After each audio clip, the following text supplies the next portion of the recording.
Good morning. So I'm honored to be on this moderating this panel with such wonderful people that have great insight. So yesterday and this morning, everybody seemed to touch a little bit on our subject as well, and that is the food system and the fact that it is broken. It's a little too early in the morning to say that it sucks, but basically that's it. So I have two questions for the panel. I'm going to lay them out, and then we're going to go through it, circle back with Q&A, anything they want to add. I want to give them plenty of time to really hit their passion points on this subject. So we're going to focus on vegetables. So how do we transcend the notion with real-world applications that vegetables are reserved for an elite group and not accessible to the masses? Do we need a vegetable butcher in every grocery store, a unique job that encourages shoppers to explore the produce aisles, someone that offers to clean and slice and even advise the customers on how to use this everyday and oftentimes unfamiliar produce? And what role do vegetables play in feeding a hungry world? So that should cover the next 3 hours here. So, Courtney, would you like to open that up for us? Sure. Thank you very much. It's an honor to be with this panel. I may even just want to listen to Mr. Bob. speak. Yep. But it's a really big question, and there's so many layers in what you're asking. I know that from the standpoint of where we come from, I mean, ostensibly vegetable is king. I have more personal relationships with vegetable farmers than I do with anybody necessarily in, let's say, the meat industry. The ones that we do have in the meat industry, it's probably 7 to 1, honestly, relationships that I have with farmers versus people who raise meat.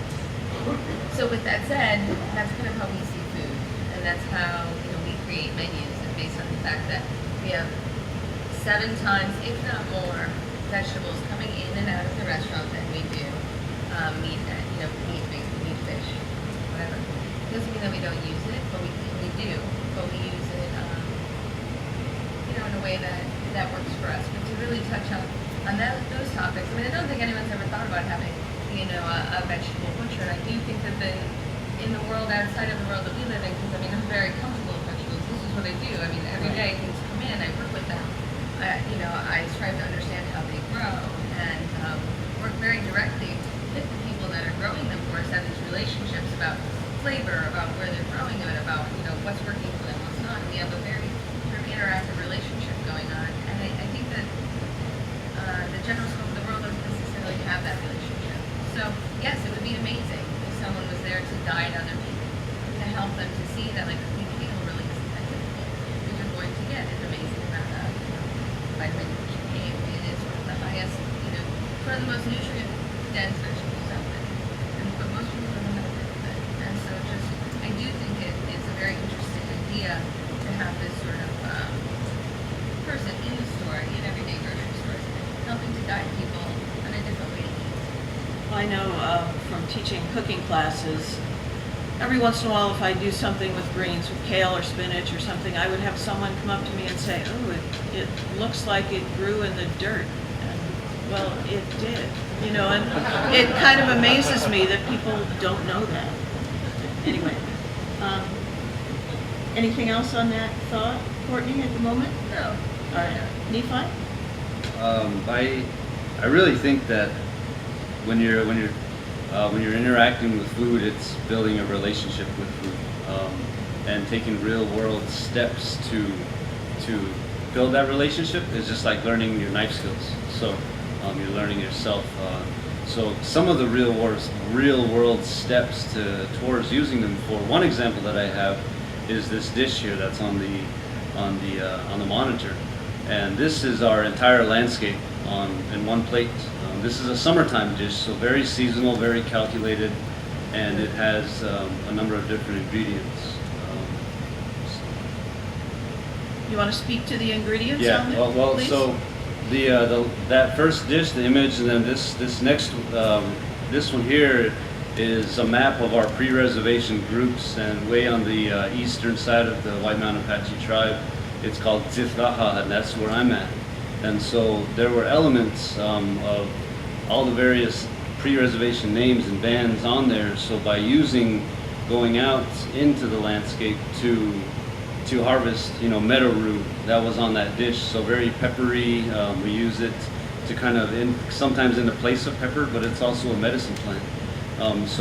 This is up. We collected this up at 10,000 feet up near in the mountains. And then this one, oxalis, this was also on that plate there. And this is Thinabaha, so down near White River. So it's probably about maybe 6,000 feet, a little lower in elevation where we got this oxalis. And then this is Ziltadan, and that's down in Sibicu. So wild celery was also on that dish. And it's much lower down near Sibicu, a different area.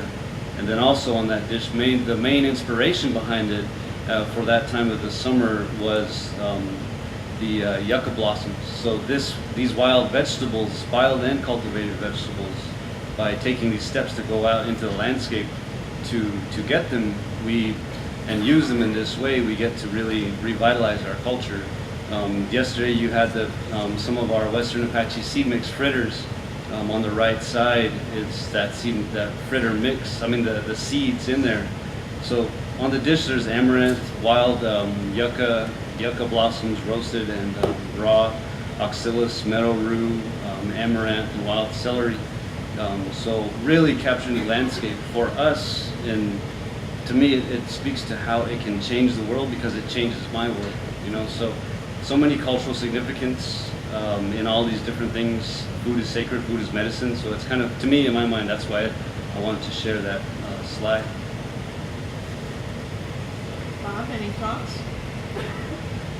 Couple. I want to thank Mike for the introduction, but disregard everything he said. I'm a vegetable grower. I've been a vegetable grower for 60 years, and that's really all I am. And I am very humbled to be on this panel. I have such a great respect for you folks and what you've done for the industry. And I think that I need to clarify our position in all this.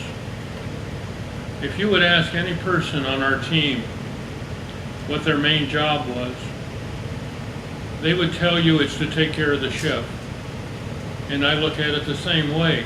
And when you think what we can do for the vegetable industry is grow the very finest quality product and provide you with that you can work your magic. That's a very humbling occupation and task. One of the problems come in, and I think one of the real causes of the downfall in vegetables in the United States is the fact that over the years we paid so little attention to what is quality. You have to measure that. And the first thing that we consider is flavor. If a vegetable doesn't taste good, who wants it? Why would a kid want to eat a vegetable that tastes lousy? There's absolutely no reason for it. And I grew up in the commercial agriculture business. I was raised and educated to think that there's absolutely no problem in the world a chemical can't solve. Well, that's the biggest bunch of hogwash that ever came down the pipe. And it took me a long time to figure that out. And until I did more damage than I did good. We've been doing this for 30 years now. And every single year of that has been striving towards producing the finest quality product for you, the chef. If we lose sight of that, we have nothing. Because that's where the public gets educated. You are the link. You are that connection between great food and somebody wanting to eat great food. The only thing we can do is give you the tools. But what we do have to do is define quality. Everybody has a different definition of quality. In our team, we try and define it. Number one is flavor. We have over 400 products in our research plot this year that are being tested solely on flavor. Some are products we already grow, some are new products, some are some that I can't even pronounce and have never heard of. But the whole idea is if it doesn't taste good, it goes in the scrap pile, period. That's the end of the story.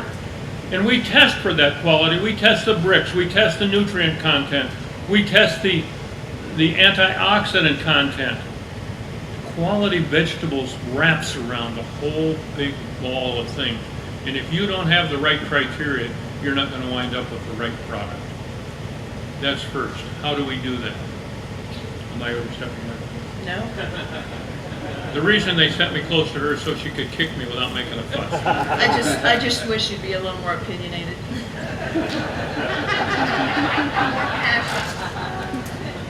Look at, you can't be in your business or my business without passion for the product. If you don't have that, go home, go do something else, go sell cars. What I'm talking about is if you don't love your product, if you don't cherish that product, if you don't take care of it the way it was your firstborn, then get the hell out of the business. Because there's too many people that stay in the business and don't realize that. And when you talk about a vegetable butcher, there are too many vegetable butchers in the business right now. Get the damn butchers out of the way.